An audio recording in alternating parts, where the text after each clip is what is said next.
live on We Facebook. are live. This is great. Welcome, viewers. I'm taking your job. Yeah, you're doing a great job. I'm ready, Jimmy. Okay, I wasn't sure. Welcome to the 101, brought to you by Whiteside Chrysler Dodge Jeep. I'm Michael Morris. Dr. Ryan Brown is not with us today. He is on assignment in the field, but we have two people here that I'm excited to have from Turbo Debt Recovery. Jared Schiff and Sean, and I'm going to blow this. So I'm going to do it the way I want to do it. Sean Schward. I didn't say that right. Sean Sword. Doesn't matter. I like the way I said it better. Boys, how are you? Doing well. Doing very well. Now, I'm excited to have you because, Jared, we were going to have you on about a month or so ago and things kind of came up. So we actually got to meet for the first time yesterday, and we spent about an hour together at a Starbucks, and it was very informative, and I feel like if we'd had the microphones there, we didn't have to come in today. But I appreciate you guys coming in. Yeah, thanks. Yesterday was enjoyable. And Well, I also will say we went to the wrong Starbucks. I think the rule is don't say to go to Starbucks or Panera because no one knows which one you mean, but I'm glad you guys waited. well, I did put it on the calendar. Doesn't matter. I'm not going to read everything. I'm not going to read everything that you write. I want to give a little background here. First, Jared, you are. What is your background? You're from Columbus. I am, yeah. I went to Bexley High School, graduated in 2009. Went to Ohio University, started off there, and then finished at Ohio State. And as far as the professional world side of things, I've been in the debt collection business since 2007. Started off collecting government paper, and was collecting that, and then started off calling what we call in the business broken promises, which are when people set up a payment arrangement and their payment's supposed to be ready on the 15th. You run it on the 16th, it doesn't go through, so you call them. It's kind of the equivalent of doing the dishes in a restaurant. Got it. So I did that and graduated to having my own queue, so to speak. So I've got my own debtors that I'm calling, and in 2013 I took over that business and was running it under my father's direction, and in 2016 started Turbo Debt Recovery, which is a private debt collection agency where we are a full service debt collection agency, meaning we do everything from soft collections to filing suit if need be, and we specialize in the commercial / consumer area as well as medical, healthcare, and government. We're gonna get so much more into that, but I Okay. want to get Sean's background because you guys seem to be like best pals. But Sean, you work for Jared, right? Technically, And yes. you said that he's a tough guy to work for. Yeah, I mean, he's accountability is the number one thing for him, and really holding people to very high standards. And it is difficult, but ultimately it's, in my opinion, how things get done, and they get done well. So it's a very beneficial partnership, particularly when he's on me. I do something well, and he turns around and says, "What about that?" And I say, "Oh well, I got to go take care of that now." So it's We guys balance each other out. Like when we were spending time, Rachel and I met with you guys, and we're talking to you guys, and I could tell as he was going one way, you're like, "Oh, absolutely, that's correct," and you went a different way, and then he'd go, "No, come here," and I'm like, "Oh yeah, I can see how this works." It's very yin and yang. yeah. Absolutely. What's your background? How did you guys meet? Yeah. So I'm originally. This is a good story. This is a great. Oh, you want me to tell the whole story now? Tell the damn We story. have an hour. You can tell Yeah, whatever so- you want. So here we go. I'm originally from Dublin, Ohio. I was actually born in the great state of Michigan. I may get some hate for that, but moved down here when I was about 2 years old. I'm originally from Dublin, Ohio. I graduated 2010 from Dublin Jerome High School. Went to the University of Dayton, obviously in Dayton, Ohio. You're making a lot of good choices. Michigan, Dayton. Yeah, I mean a lot of great places. He played football at Dayton. I did, yes. So I was there. I was what I refer to as an athlete student. I graduated in 2014. I had a redshirt year left, so I took a few graduate classes. I played 4.5 years of football down there. Really great program, really great people down there, great school. Came back here to Columbus afterwards. And during my college years, a friend of mine and I started it wasn't a business at the time, but it was essentially projects, working with different schools, running fitness programs. I had a physiology background, mainly geared towards strength and conditioning, and then took that business and really grew it until August of 2017. So I was running that, contracting with schools here in Columbus, individuals, club sports teams, whatever it may be, mainly towards more athletic type fitness. There were a few special cases, Special Olympics, people with like a spinal cord injury, for example, more severe cases. And then I got to the point where I said, hey, it's a bit of a passion project. You know, it's something I did because, you know, I was in the weight room every day. You know, I'd been around sports for forever, so how could I not know what to do? Right. And I really saw the writing on the wall that, hey, if I wanted to become who I could be, I needed to move forward. So I tried a few opportunities, and this is where Jared starts to come into the picture. Finally, you told us everything. Yeah. I was going to say, is Jared still here? Yeah, right. Yeah, I'll wrap it back around. As Jared, I'm sure will point out, I like to go on tangents here. But investigated a few opportunities. I swung and missed a few times, big time. And I got in a position where I more or less needed some funds. I was financing myself at the time. And I said I needed a job in the arena district in a week, and I had one in 4 days. And that job allowed me to actually cold call Jared. For a completely separate opportunity, and he, as he will say, he couldn't get me off the phone. And the next day, I have a message in my inbox on LinkedIn that says, I need a hungry salesman. Yeah, from Jared, saying, I need a hungry salesman. Do you know any? And I said, I forget verbatim the message, but it essentially said, yes. You said, yes, that person is me. Yeah, let's meet. And then we met that Friday, you know, had a few more conversations, and then I just walked in one day essentially and said, I'm interested, let's do this. And again, this is all for collections, and in full honesty, I didn't even know what debt collections were until I met Jared, and he kept telling me, hey, this is a great opportunity. He laid out some ideas of where he wanted to take it and how he saw things evolving, and I was looking for big opportunities at the time, and this is something we can get into as well, that the debt collection industry is ripe for a lot of change. There's not a lot of forward-thinking people in it at the moment, people with a lot of energy as we have, and I said, hey, let's do this. And we're actually about almost a year to the date today that we've been working together now. Well, what's interesting is what you just said, because, again, I wish people could have heard the conversation from yesterday, but you guys have a different philosophy, because I think a lot of this show is about entrepreneurship, small business, but one of the things that I see that comes up over and over is receivables. The one thing that people will not say on the show is how much money they make, or that their goal is to make money, right? It's about the passion, it's the love of what they're doing. Mm-hmm. But I've never asked the question, how are you getting paid and who's collecting your money? Because that is the toughest thing when you're starting a business, especially restaurants are its own thing. But if you own a gym or you own a remodeling company. Or a supply company. Right. If you don't collect your money, it doesn't matter what it looks like on paper, right? Everybody looks at paper and says, I've made my first $1 million. You might have lost $300,000 because you didn't collect it. So, Jared, if you could kind of talk to the importance of that collections process, but how you guys do it differently than anybody else. Sure. First, I'll say that debt collections, like you said, is not something that a lot of business owners think about, or office managers, or whomever. It's an important piece because it brings back cash flow to your business. You're either providing the service or selling the product, and essentially hoping they pay you. Right. Where we come in is we hold these debtors accountable and make them pay our clients, and we do it in a professional, firm, and polite manner. So you asked, how do we separate ourselves? PFP is something. Is this close enough? You're good. It's You're not almost so eating it. You're good.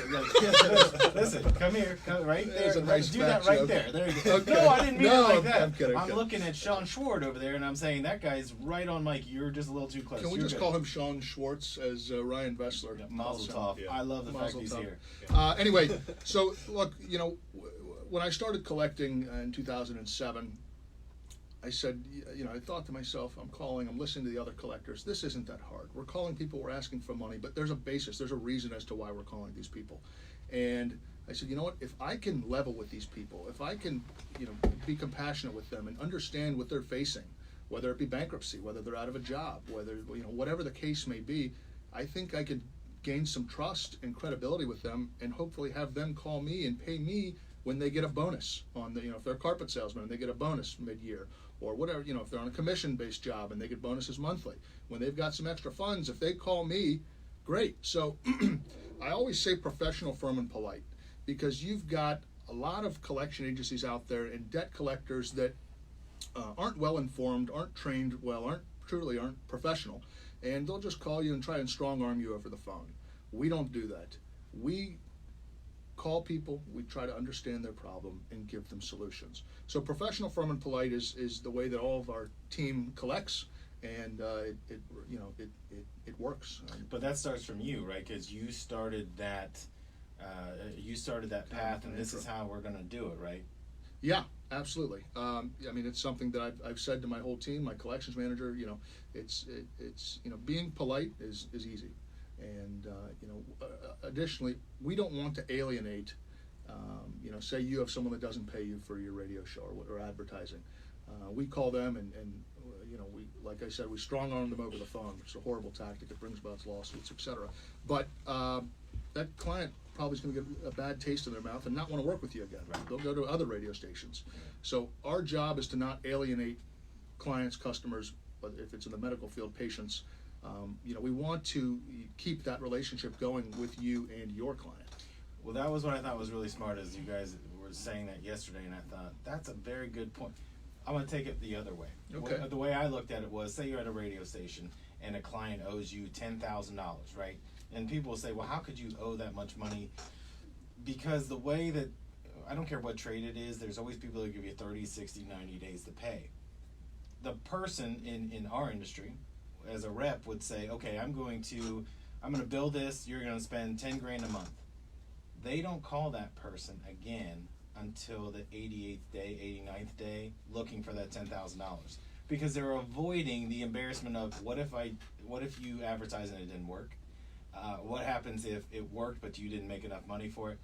They're waiting to the last possible minute. But a rep in any media industry or when we're talking about remodeling, you have to sell it, you have to write the copy, you have to produce it, there's 5 different things you have to do, and then you have to collect it. You can't be great at everything. That's you right. guys have simplified it, and you said we are going to be the best at this one portion of somebody's business, and at any time you can reach out and grab us. That's right. The compassion part was what I was kind of surprised at, because when we talked on the phone, like, people can hear your voice right now. You are super excited about this, and I thought, I bet he's just yelling at people all the time on the phone, like, we need that money. Because I've been in situations where clients of mine haven't paid, and someone's gone after them, and they are just being badgered, and it's like, well, we're going to do this, we're going to sue you, but you guys don't take that approach, right? Who wants to handle the approach that you actually take on the phone? Meaning, Who wants to answer that question? Well, I mean, you're talking now, so you should do that. I can do that. And then, Sean, I want to hear your thought. Hopefully I've trained you well. He looks a little nervous. Don't be nervous. No, I'm good. Listen, to answer your question, and I forgot half of the question already, but That's all right. How did you come up with the compassionate part of it? Because, again, when people get a collections call, it is not a fun thing to get. Because you answered. Yeah. People go through situations, whether it's business or personally, and that is the broken promise, right? Somebody is calling to remind you broke your promise. None of us like that. But where did you come up with the idea to be more compassionate and make it more of a conversation than a one-way street? Right. Yeah, that we're here to help you better. I mean, like I said before, it's here's what I'll say. I've been called by debt collectors before, and I remember specifically one out of I think it was a cable bill or what have you, and the lady was so rude on the phone, and I actually stopped the call and I said, "Look, I'm in the same business as you, and you're doing a horrible job at trying to collect from me. So I'm going to give you a few tips. Number one, you're not sounding professional at all. When you're talking to people, it's got to sound sincere, and you sound like you're just calling me to do your job."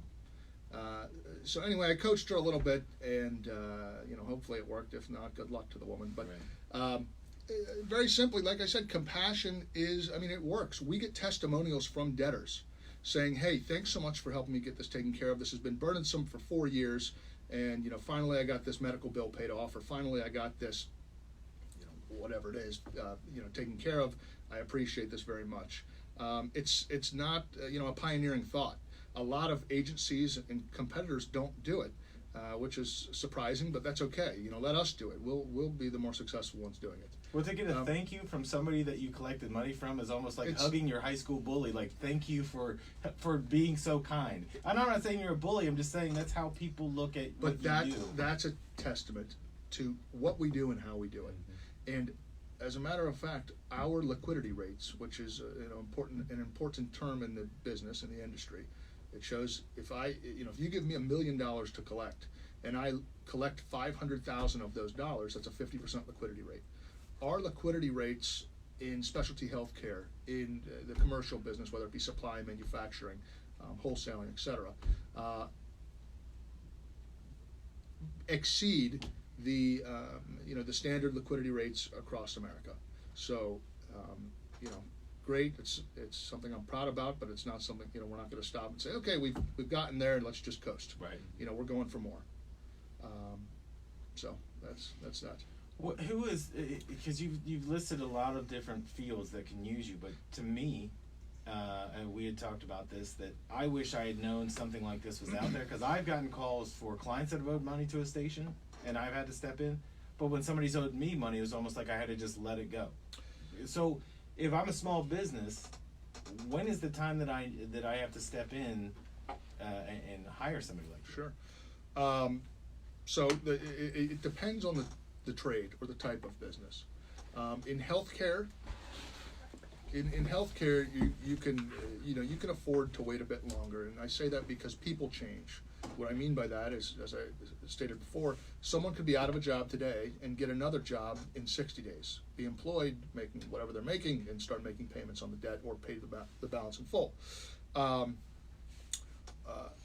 the commercial side of things, say it's say we're collecting from a large paint company, and they wholesale or distribute paint to small contractors. It's a $10,000 debt hypothetically, and the guy was building a new subway in Columbus. It's important that we get on that account as quick as possible, because that contractor is going to go to his next job in 90 days, or he could be finished soon. It's important that we get on the commercial side of paper quicker. So mulch supply, any supply, and as I said before, the reason is because these contractors can go from job to job to job. They can do a job in Columbus, then they can be at a job in Arkansas next week, and then a month later be at a job in Florida, right? So it's tougher for us to track these people down and ultimately get them to pay. Right. So timing is everything in debt collections, and one one statistic I'll read off is that from 90 days to 120 days past due, so from the date of service, is the most critical time, because at 90 days the value of the account starts to decrease. Like I said, because they could be bankrupt, they could have 40 other invoices that they owe, Right. whatever it may be. So at 90 days, the liquidity rate is around 80 to 85%. Or excuse me, the value of the account is around 80 to 85%. So if you have a $1,000 invoice, at 90 days, we think we can collect 800 to 850 of those dollars. At 120 days, it drops to about 15 to 20%. So on a $1,000 invoice, at 120 days past due, we think we can collect 150. What did I say? 15 to 20. Yeah, 150 to $200. Now that's an average, and of course, there's a lot of other factors that go into. But it could be play. zero. It absolutely could be The zero. thing that I thought was so funny yesterday is you said if somebody comes to you and they don't want to, pay the rate to get this done, The contingent fee, by the the way. contingent fee, sorry. And you said, well, you can do it yourself, and 0 of 0 is still 0. Like, you can A do it larger- yourself or hire someone that knows what they're doing. That's right. A larger portion of something is better than a whole of nothing. Right. Right. So it's funny. I mean, we get clients that call us all the time, every day, potential clients that is, and they say, "What's your fee?" And we say, it depends on the volume, but our fee is X. And they say, "Wow, that's a little high." And we say, "Well, it's lower than the industry standard. Number one, number two, you're sitting on $100,000 of bad debt that's 6 months old. That's really old in the commercial industry. Same thing with the healthcare industry. It's very old. So, do you want us to help you, or would you rather sit on $100,000 of non paying debt?" So, that's a talk off we have with potential clients all the time. As soon as you said 0 of 0 to me, I did laugh about it, but I was also thinking, that is so true. Like, they called you for a reason. They have a problem. And I always find it odd when somebody calls you or anybody we've had on the show or us, and they've got a problem, and they go, "Yeah, but I don't really want to pay that." Well, I can't put a Band-Aid on it, right? So we're trying to fix it. Obviously, if we're going to get involved or you're going to get involved, you have to pay for that service. But you're kind of bailing them out. This is the only thing that can drive a business out of business is your poor receivables. And we meet new businesses all the time. There's a guy that came to the BNI meeting in Grove City this morning. Shout out to all those people at IHOP. But this guy, I guarantee you, as a one-person shop, Okay. cannot collect all. I can't be doing a bathroom remodel and then at the same time call and get my money. Let me touch on that real quick. Sure. Excuse me. IHOP or the debt? IHOP is fantastic. I won't have IHOP besmirched on my show, son. Sean Schwartz. Sean Schwartz. No, but it's a good point that you make, and we talk to clients, existing clients, and potential clients all the time about, hey, I've got someone in our office, whether it be an office manager or a billing administrator or what have you, that is overseeing the receivables, answering the phones, getting out new invoices, restocking the supply room, et cetera, et cetera. And, our job is to help get the burdensome off of their plate. And we're professionals at debt collections. This is what we do. We know the tricks, we know the ins, we know the outs. A lot of clients that call us and talk to us, they don't know a lot about debt collections. Like I said to you yesterday, it's kind of the redheaded stepchild. It's like a back burner issue. It's not something that's discussed until it's a big problem.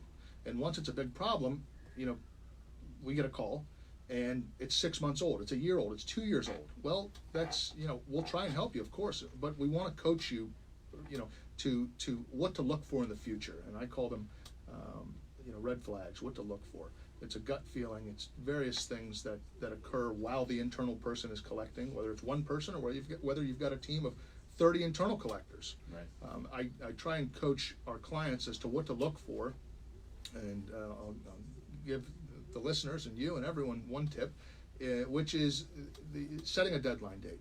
And when you're on the phone with someone who's in debt to you, this is before we're involved, obviously, you want to set a deadline date. So if the debt's 31 days old, and the debtor calls in and says, I'll take care of this next Friday, the 14th. You say, okay, great. He calls in next Friday and says, oh, you know what? I can't pay today. I've got, another issue coming up. You should start to see a red flag come up, and your stomach should start to turn a little bit. Not a lot of people know this because they get the runaround. They get 4 deadlines and they're never met, and then they have to call us. So I always say 2 deadline dates is the maximum you should go. Now, at what point? Yeah. At 60 days, 90 days? it depends on the industry. Okay. So healthcare, like I said, you can wait 90, 120. Of course, the bigger they are, the quicker they're going to want to get files out. Even the smaller, though. But I say bigger because they've got a lot more receivables. But yeah, commercial industry, they should start looking at 90 days to get us the accounts, 90, 91 days, and healthcare, 90 to 120. But that's that. I think that's cool that you give a free tip. Now everybody's going to be in collections business. Before we go to break, I want you to tell me something. What's the most important thing for somebody to realize? It's getting that crucial point. Let's say they're at 80 days, Okay. but they're having a habitual problem with somebody. You said you like to save the client. Should that person forego that and let you be the one that helps them save the client and solve the debt?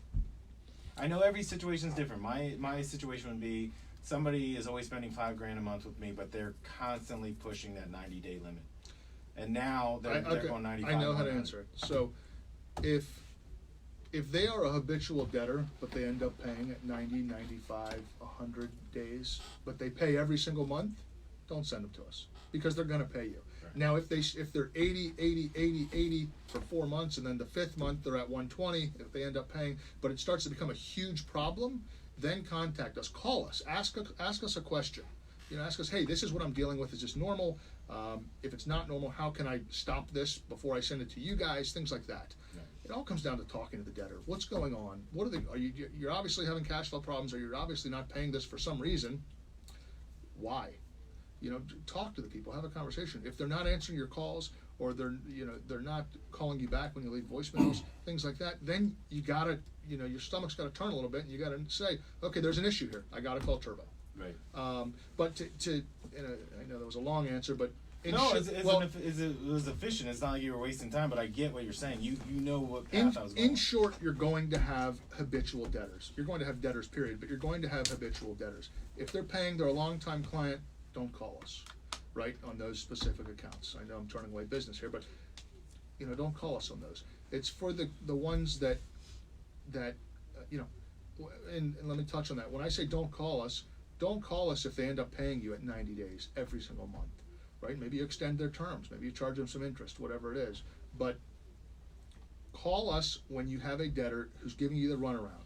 If they're giving you more than 2 excuses, call us, ask us a question. Hey, I have this debtor. The invoice was sent out 60 days ago. Here's my problem. I'm going to ask you, well, are they a longtime client of yours? Yes, they are. Then ask them what the issue is. Right. They must have cash flow problems, or something must be going on. Then you get that taken care of. Or are they not a longtime client? Or customer or patient, or somebody you want back, That's right. And then call us. We're still going to handle them, professional, firm, and polite. But yeah. Well, that's a good answer. We're having cash flow problems, so we're going to have to go to commercial to pay for the show. You're listening to 101, brought to you by Whiteside Chrysler Dodge Jeep. We'll be right back. Fantastic. You boys just lived for 26 minutes. That was 26. Then I told you, it won't. We will wrap up and you go, what the hell happened? Everybody feeling good? Anybody need water? And we got about another 26, 27 minutes, because we usually run right around 7 to 8 minutes of commercials. Right. Fine. So yeah, there's bottled water right over there if anyone wants some. Yeah, I'm all good. Okay. I've got a really good specific example from healthcare of dealing with a debtor. Sean, you're taking it to the show already? No, that's cool. Actually, let's come back to you. Don't tell me about it. Okay. Just you told me this morning was a perfect case of exactly what Jared just described. Okay. Cool. I can contextualize a lot of what you're saying into exact examples. From our collectors that are correct collecting it. You had an account this morning. Correct. Okay, but don't. So you're going to get into it. I'm going to go right to you. Don't say it now. Yeah, we want to. I want to react to what you're saying. That's fine. Yeah, get into it on the show and get a good reaction. Yeah. So I'm going to. I want you to plug how people can get a hold of you. Sure. That's the first thing we're going to do. Then I'm going to throw it to you. Yep. All right, Jim. We ready? Oh, we're ready. Okay. Yeah. Oh, you need a second? Oh, No. I'm good. I was Okay. actually reading about that. I want to see if they found anyone in that damn river. Oh. I hope You they want to did see not. a dead body? I'm ready, Jim. I saw that movie 3 or 4 times. Great movie. These guys aren't old enough to. I know. I realize. I'm stand saying, by me. Yeah. Yeah, I'm saying No, quotes, and they're like. I watched have it when that it t-shirt. came out. I'll be 60 years old here in a few years. These guys might have seen Goonies, but it would I have saw been it on on TNT. The scary thing about the river is you see, you don't see, but you hear 4 or 5 of these deaths occur in that river per year, the Scioto River I live across the street from. So, the Olentangy and the Scioto. Mainly, you're right, the You're going to Scioto. end up Yeah. in the Yeah, Scioto. I've lived here in Columbus my entire life. I grew up about 2 miles that way. oh, no kidding. Because I can't Here, swim. what I call up your Doesn't Arlington. matter to me. I can't either. Yep. All These right. people still can't breathe underwater. And I came with the building, as Michael's told people. Absolutely. Jim's never leaving this I've property. worked here He'll be so buried long. under this table. Exactly. I'm going to be buried Are here. we live yet? No. No, we're live on no, Facebook. not We're yet. live there. We're live when I give him I the. want to. Jeff loves the point. Relax. I'm fine. Touch on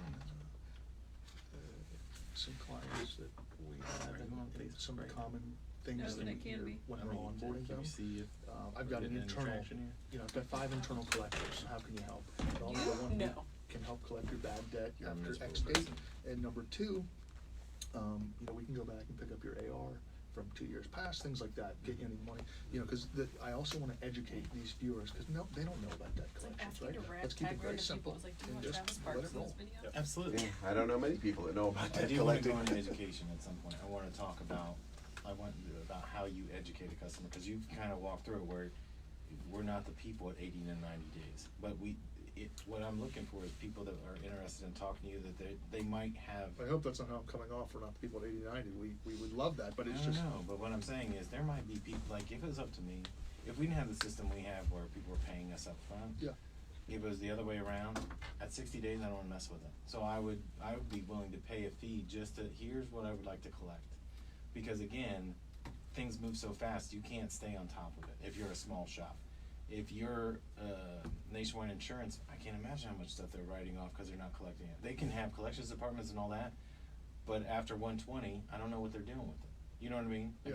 So, but if somebody's out there and they have a business and they're like, I'm just not getting paid, they might want to turn it over to you guys. That might not be what you do, but at 60 days, they might say, hey, can you collect this, even if it's a third or whatever. One other point I wanted to bring up to you was that something that I didn't even get through the whole what separates us because We'll get I'm back so to that, passionate. too. But something else that separates us is the fact that Shawnee here, I call him Shawnee, with client services, he goes out and he, like I mentioned earlier a little bit, we take the work off of the client's plates. So, we have tons of clients that, send us accounts late. We typically like them on the first of every month or whenever, but our client services team will go out there and walk you through how to efficiently upload the accounts. This is getting really into the weeds. It's okay. But how to efficiently upload the accounts in 10 seconds, or we'll go pick them up from you. Or you can mail them in. There's many ways for us to get the accounts, and that's it's industry-wide, whether you've got 500 or 5,000 or 10 collectors. Yeah. How did you phrase it? They can be Go great out there, too. go out too. Okay. Yeah, That can be- efficient placements, essentially. It's a big way, it's how At we the end get of the show, if you see me, you saw I me wanna doing the focus hand on- signal, I wanna that's get just you. timing for him. Education. Yeah, that could be a This- great segue. Yeah. I have a great point for that. So we're gonna go No plug how they names. can get a hold of you. So do that twice. So if you say the phone number and the email, do it 2 times. And then Or if you have a website. Yeah. Website on Tinder, whatever you got. Got a few things. Swipe right, Yeah, swipe yeah. left. I'm ready to go when We've you got a are, Jay. Turbo Dead Instagram, gets a lot of love. Plug that as well. All right, All we right, ready? Jimmy. Yep. Here we go. Welcome back to the 101, brought to you by. I don't even care, Jimmy. We're not even. I blew it. The 101, brought to you by Whiteside Chrysler Dodge Jeep. If Gus would let me take out Chrysler in that plug, I would be so much better. We are still here with Turbo Debt Recovery, Jared Schiff and Sean Schward. Sean, first of all, Jared, we didn't even cover. Yeah. How does somebody get a hold of you? Call myself. No, I'm kidding. 614-221-4129. We have a website, turbodebtrecovery.com. And Instagram. We do have an Instagram that is ran out of New York City, and I have nothing to do with it, to be honest. They post a lot of. People do that when they're like, oh, it's not me posting all these funny memes and gifs. Sure. No. Tell them one more time. Phone number, Yeah, website. 614-221-4129, turbodebtrecovery.com. We have an Instagram, turbodebt, @turbodebt. Sean, during the break, you had brought up, as soon as the mics went off, and you said, I've got a great story that connects with what Jared was saying. I did not want to hear the story, so I want to hear it for the first time. Explain what happened to you just today. Yeah, absolutely. So we were talking about earlier compassionate collections, professional, firm, and polite. More importantly, getting the story of the debtor and then proceeding accordingly. There's been a healthcare balance, a relatively large healthcare balance that we've been working on for about 4, maybe 5 months now, and we received a few payments, what we call a prepayment arrangement, PPA. We received some small payments on it, and we kept working with the person, and they kept telling us, they had a job, they were someone that we felt we could trust. We kept working with them, and we said, hey, when you have more coming in, we'll be able to make these payments a little bit larger. We had probably about 60 to 70% of the balance outstanding after that 4 months, and today they gave us a call and they said, hey, we're showing up with a check and we're going to pay the balance in full. And that gets, let's call it a couple $1,000s back into our client's pocket, just because we're, as Jared always says, being persistent, and we're being polite with the debtor, and we're understanding, hey, here's where they're at, here's what they can do, let's keep working with them until we can figure out a way to get this resolved. And ultimately, we didn't see it coming, but they showed up and they said, you guys have been working with us, you've done a great job, you've been very friendly, and we have some funds available, again, as Jared alluded to earlier, so we're going to give them to you so we can get this taken care of. That would not happen if one of our collectors was calling this person on a weekly basis saying, pay us, pay us, pay us, pay us. Right. Well, the strength of that is the whole foundation of how you got the money was the communication, right? So you kept in communication with them, and you kept it, I don't want to say civil, because that's almost kind of like you're civil with your ex-wife. When you're handling this, you have to kind of... Well, compassionate. Right. We're compassionate and we're Yeah. persistent. Yeah. And we're calling the debtor, we're keeping up with them, touching base with them. Like he said, they were on a payment arrangement, but they must have had some additional funds come available, whether it be a tax return or whatever reason. or tax refund, excuse me. But anyway, there's a perfect example as to what we do and how it works and why it works. Well, let's. Go ahead, Sean. Yeah, so I was going to say, looking at it after the story's been told, that account comes in, it's a $3,000 balance. We call the person day one and they say, we can give you $50. Ideally, you would say it's not worth our time, let's move on. But we did a little bit more digging. We increased 50 to 200. We increased 200 to 300, and then 300 turned into, a larger balance at the end of the day. So it's getting the full story and understanding, how do we work with this? Because not all debts are the same. I think that's something we discussed earlier as well. Commercial's different, healthcare's different, and each level within those industries is completely different as well. So getting the full story and understanding how to handle it is really what we do, one of the things that we do very, very well that separates us from the rest of the competition. But let's talk about why this matters, because I think a lot of people, one of the things we wanted to do today was to educate, but not kind of jam it down somebody's throat. But here's the importance: if you are a small business, cash flow. Everything you guys are talking about is not so much cash flow for you, and I want people to understand. It is getting funds back to somebody that's owed money. That's what your business is based on, is getting that money. You are just there to help. So I want right. people to understand that if you have cash flow issues, there is an answer. The difference is you have to bully them into a corner. So can you who wants to jump on this? Cash flow. Who wants to talk most about why that is so important about what you do to help them generate cash flow?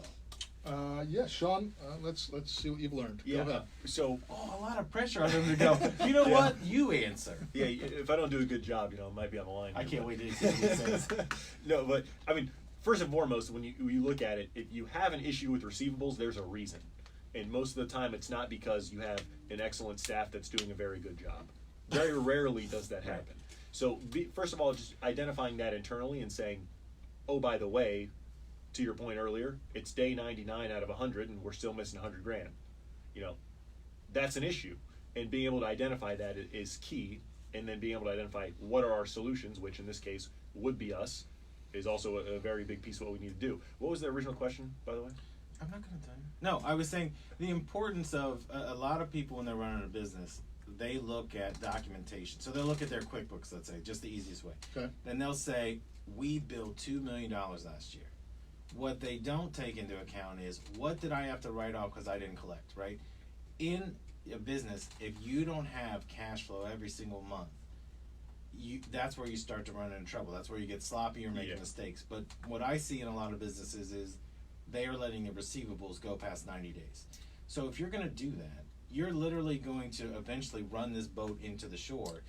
What you guys are doing is helping return that cash flow to them, because it's like I said, I can't swing a hammer and also be on the phone to collect my debts, right? Yeah. There is a point when you've got to let people soar with their strengths, and that's what you guys do. You have taken basically their accounts receivable to the next level and gotten them their money back. More importantly, we work with our clients and we process in how can we make this a recurring success. So to your point is, month by month, if you're missing the cash, how can we get that to be month by month that's coming back in the door? So we work with our clients hand in hand, and we look and see, similar to what we do with debtors, how's your current system set up? Is it an office manager running receivables? Do you have a receivables team of 5 people? Are you forwarding accounts to an attorney? How exactly is it working? And we find where's the best place for us to fit, and how can we make it more efficient for you and take the work off your plate? And I can tell you for a fact that's something that all of our clients rave about, is we make it as easy as possible to get the accounts to us. We make it as easy as possible to keep the process moving month after month, give them back the information they need, ultimately give them back the dollars that they need as well, and keep it moving consistently. And ultimately, with an onboarding process, we try to limit the entire process of getting everything we need from you to 15 minutes. Onboarding process is the longest part of the entire equation. But moving forward, whether we're picking up accounts from your office in paper format, whether you're mailing them to us in paper format, or you're using some technology tools that we have available, a client portal, etc., to give us the accounts online, whatever it is. But you guys will also go to them, which I thought was really, you said that during the break, and I thought, you'll go to an office to show someone how to upload this? Like, I thought it would be mail that stuff to us in a big box, you know, like No, the no, Ark no. of the Covenant, and I'll open this That's thing. what we're moving away from. We're teaching our clients to move away from that. Yes. You know, all these old archaic processes.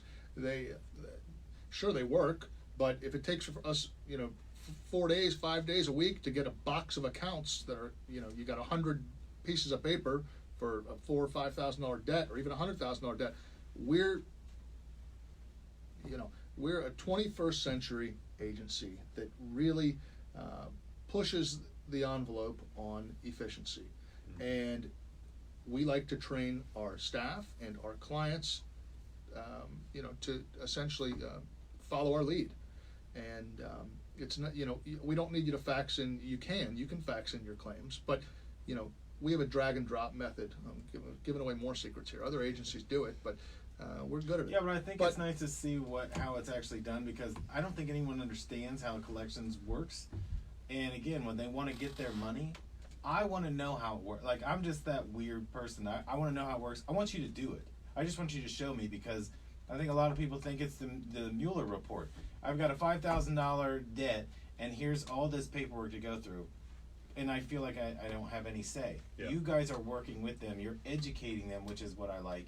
You're teaching them why this is important, so it doesn't happen again. Why it's important to get us the accounts quicker, and stuff like that. But as far as the way accounts are placed with us, it's a huge problem across the industry, across the country, and you know, it's a problem for the clients, and any collection clients, because I'm sorry, I lost my train of thought there. That's all right. That was Jeff Wiseman calling while we're on Facebook. Selfish. Yeah. No, I'm kidding. Might have a Uncle take- Jeffrey, hello. Yeah. No, but here's what I'm saying, and then Sean, you can jump in. Yeah.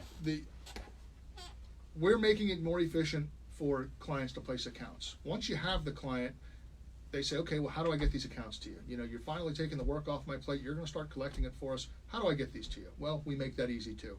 We drag and drop. If it's a commercial file, PDF. Even if it's a medical file, PDF. It's so simple. They can upload thousands of accounts in 5 minutes. But Sean, go ahead and touch on that. Something else with the industry is not only getting the accounts to us, but being transparent once we have them. There's a lot of horror stories with debt collections. I am half Italian, believe it or not, and we've come a long way from the old I days. could tell you were beating Jim in the leg paying you huge money. Yeah, we've come a long way from the old days, and transparency is something that clients want, but they're not getting from most places. So again, what Jared's saying is, it takes them forever to get the accounts, and then once the accounts are there, you know, 3 months later they might get a check. Maybe they get a report saying, here's where this check comes from, here's the accounts that it's related to. But sometimes, you know, people aren't even getting that. So making sure that we have processes in place where they can get us the accounts easily, and also report on the accounts. Because again, if we're working with a big commercial organization and we're dealing with an accounts receivable manager, they're answering to someone else as well. They have to be able to come in and say, hey, we signed up Turbo Debt Recovery and they're doing well, here's why. And so being able to provide that information back, give status of accounts. I mean, we do have a client portal online that updates every 15 minutes from our system. So it's as real time as you can get. That allows you, hey, how's our vendor, our collection agency doing? Hop right on the client portal, they're able to see that information. But you're working both ends. You're working the debtor and the person that's owed the money. That's the part that I find unique, at least to me, is that you have to kind of be the referee, and you're kind of taking The it middleman. around. Yeah. Yeah. But see, I think middleman makes it seem too much like the middleman is there's a tailor, there's the guy who sells the suit, and then there's the customer. What I'm looking at is you have to make sure that the person that owes the money, you've got to cool them out to be like, hey, we understand, we get it, and we're going to make arrangements. Whereas the person that's owed the money is always the one that's so irritated by this person. Just don't have contact with each other, and you guys mediate this, and you're getting them money back. And I think that's the cool part, is to know there's an option out there as a small business to go to people that you're going to communicate on both ends of it. Absolutely, mediation is what some people call it. I believe that's a legal term. It's not technically what we do, but yeah, it's sometimes Do we know any lawyers? I think I know two. Yeah, okay, I'm just curious. Yeah, but it's having a new face and a new voice is something Jared taught me very early on. Is just having a new person come into the equation is a very big deal, especially when there's a stale relationship. I mean, let's say 90 days have gone by, you haven't gotten paid, and you actually are calling the person throughout that 90 days. I mean, you've had a lot of conversations, you know. sometimes you need to step away and let things play out. Let a third party step in. Yeah, and we're able to come in, and especially when we do it in the professional, firm, polite manner, that it's a fresh face, it's a little bit more cordial, more compassionate, and we're there to solve a problem. It's a winning formula all the way around for everybody involved. If I could step in real quick, because Sure. I want to address something. A little bit about our process. It's nothing that's a secret. We get the accounts, we start collecting them. 60 to 90 days is what I preach to our team internally. Within 60 to 90 days of getting the account, we need to have results.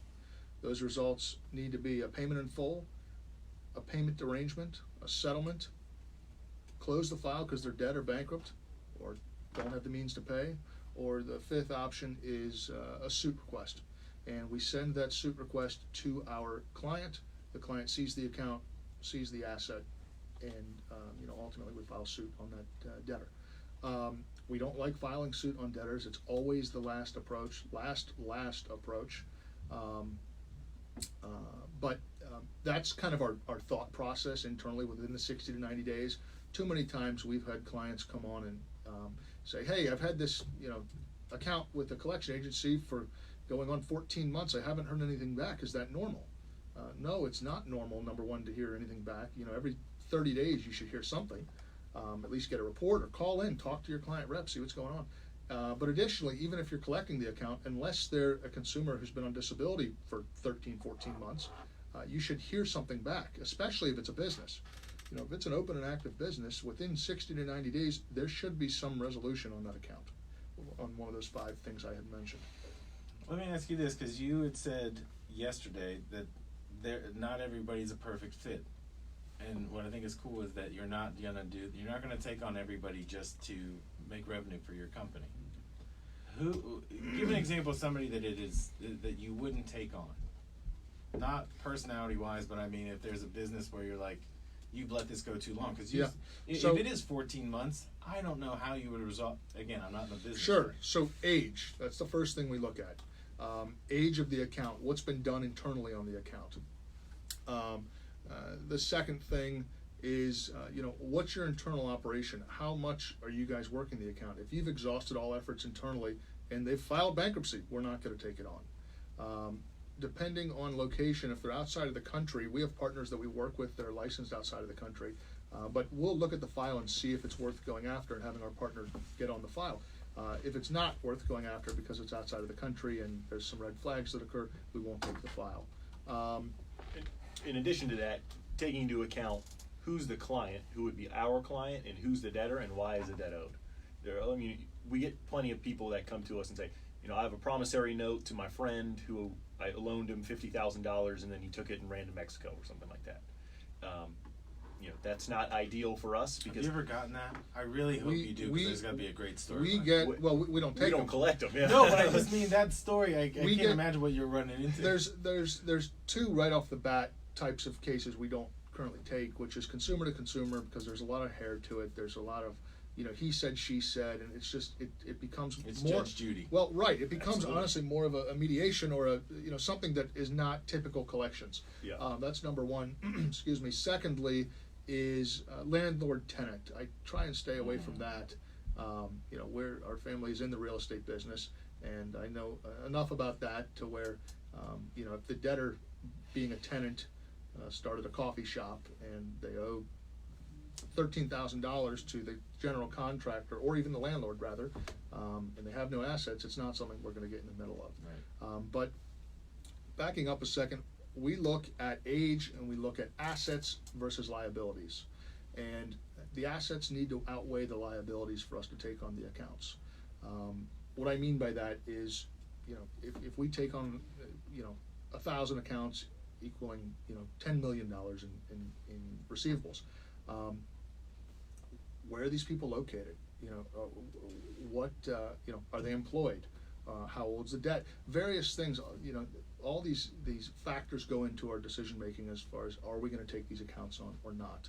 I'd encourage people to give us a call if they have outstanding receivables, because we can walk them through what we will take, what we won't take. If we don't take it, what to do with it, either write it off or pursue it yourself. but and also we'll give them the red flags to look for. And things of that nature. And then once those red flags hit, or your internal collections team starts to understand, okay, they're giving me the runaround. There's been 2 deadlines. It's past those 2 deadlines. This guy, we don't know this guy. We need to send him to collections. We'll walk these prospects, these prospective clients through our thought process and educate them on what to look for and when to call us.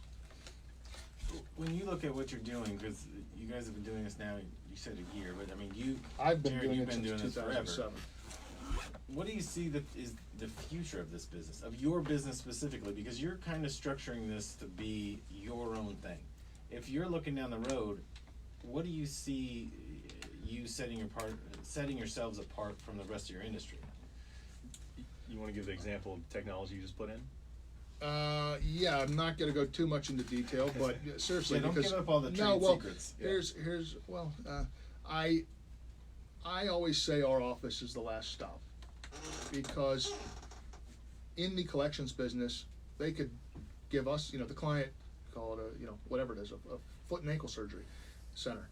They could give us the accounts, and then once we close them, call it 60 to 90 days in, or 365 days in, once they close the account, they'll give it to agency ABC. And again, with us being the last stop, we're either going to close the account because there's no assets to go after, or we're going to collect the account, whether it be regular collections or legal, because there's money there. So what I did was, I constantly think about, are we, squeezing all the blood out of the turnip that we can? And, it kills me to think if we send one account back that another agency collects, it could hurt our reputation. It could whatever. So what I did was I put in place how do I say this without saying it? I put in place a process that essentially filters every single account in our system, and it will not leave our office it will not leave our office if it locates an asset. And if the debtor does not have an asset, typically consumers, in this model, if it does not have an asset, then it will close. If it does have an asset, they'll bring it back up to the collector and say, hey, you're missing something. Get on the phone with the debtor at their place of employment or what have you. So we implemented that about 2 weeks ago, and the results have been mind-blowing. And it's something that I trusted my gut with and that I thought about. I said, you know what, we're putting this into place. Got my team together, put it into place in about 48 hours, and the results are, like I said, great. To further that, you asked a question about where's the industry going, and traditionally, collections is a big building, whether it's in Minnesota or somewhere, and there's 200 to 1,000 people in that building, and they're just hammering phones all day. It's like those Discover card centers where they used to call you and say, hey, do you want a new credit card? And it was like 100 people, you could hear them in the background. Exactly. It's exactly what it has been. And I hate to use the line that everybody uses now, but technology's changing quite a bit. There's a lot of great technologies available, and exactly what Jared just described is there's ways that we can take information that we have about the debtors and about really the population as a whole and figure out how can we be more efficient at what we're doing. And I don't mean to reduce the amount of people working with to cut jobs or anything like that, but get away from the 250 people sitting there in a circle with a dialer and they're getting random numbers, they're calling random people. Just a call log. Yeah, how can we make things a bit more personal, and how can we make sure when we're calling people we know what we're doing, we have all the information that we need, and how can we do that well with essentially we've got more efficiently and getting results back quicker.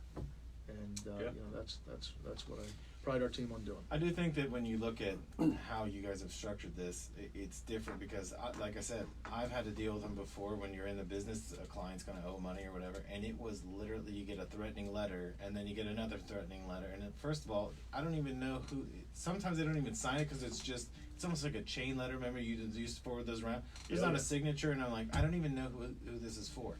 It's already confusing as the person that they're saying is the debtor. My whole thing is I wanted to be able to communicate and say, this is who you want to talk to. Instead, you get a bunch of voicemails I'm from the law office of this or whatever. A robot. Yeah, and it's what I like is the approach you've taken is to customize this to be more one-to-one. That's exactly right. Have you been looking on our website? I have I never think looked you've at your been web- cheating. No, I'm going to look at your Instagram later because I want to see what New York City does for a local Instagram account here. Yeah. Shout out to Ryan Bessler and Jake Block. We're not giving them shout. Well, it's too late now. No, but let me touch on that real Sure. quick because you brought up a great point. First of all, there's this notion in collections that letters collect. Letters do not collect. There's so many, clients, or how do I say this? There's so many businesses out there that think, oh, I'll contract with this letter service company and have them send 5 letters out to this debtor, and hopefully they'll pay. It doesn't work. Sure, the debtor may pay a couple of them, but overall, over the course of 6 months, going with a company like us, like Turbo, that puts the emphasis on calling the debtor, have a conversation with them, get to the result, get to the underlying issue as to why the debt's not getting paid, and figure it out. Come up with a solution, as opposed to sitting there mailing out 10,000 letters a day, Right. hoping that the debtor will call in. Letters do not collect. People collect. It's funny that you say that because I just read this last week. It now, because of what Sean was saying, the technology, it does not really brought us closer. It's pushed us apart. It now takes 50 hours with an individual to really establish trust. So if you're doing this over 6, 8, 12 months and you're on the phone with them, you're emailing, you're becoming a part of their behavior. So they're getting Absolutely. used to you. Versus just sending a letter or just making a threatening phone call, which everybody loves to make that phone call to an ex. But in your business, it is you're treating people like people. You're not treating them like a commodity. Yeah, to that point, I think he's reading our website. I swear I haven't read I it yet. say that we treat I mean- people. We treat people like people. I'm going to read it on a plane just because I think it's going to be that Look good. at our blogs; they're great. the technology is great, but it also enables people to hide behind a computer screen or hide behind the letter.